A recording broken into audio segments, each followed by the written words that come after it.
original Spy Hunter on the NES. Once again, you're behind the wheel of a car with a bunch of awesome weapons like oil slicks and smoke screens, but in this game, why even bother when you got this? The Super Spreader. With a gun that shoots every direction, why do you need anything else? Everything in front of you is toast, and the terrorists will think twice about drilling you from behind. But actually, no they won't, because you kind of get the crap kicked out of you. This game is effing hard.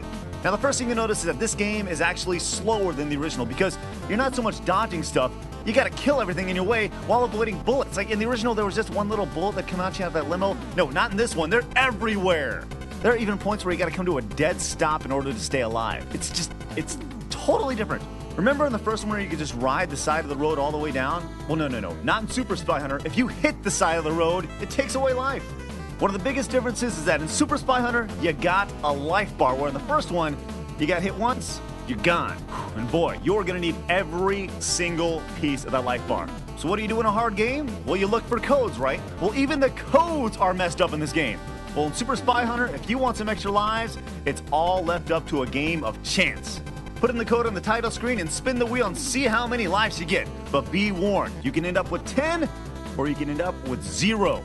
I think everybody's been on those roads before and said, wow, that is a crappy road. How come nobody fixes this? Well, be glad you're not on this road because it's literally falling apart. Parts of it are underwater. At one point, the road is replaced with trucks. Let me reiterate. You have to drive over moving 18-wheelers to get from point A to point B. And that's just on level 1. It's crazy. The first time you play through Super Spy Hunter, you will go insane. Like, take a look at this. The end boss on level 1. This is going to beat your ass down. The helicopter berthing big rig has 3 stages, and the first 2 can be blown right through. It's the third one that if you don't have the right weapon, you're going to get boned. I must have played this guy 50 times before I beat him. It's just, don't get behind him. You have no chance. Now here's something cool. If you're sick of dying, there's actually a little mini game on the continue screen if you know the code. Yep, hitting A 8 times, then hitting start unlocks Hyper Tennis, otherwise known as Pong on crack. You got this giant barrier that pops up in the middle of the game and just can really screw you over. So much fun.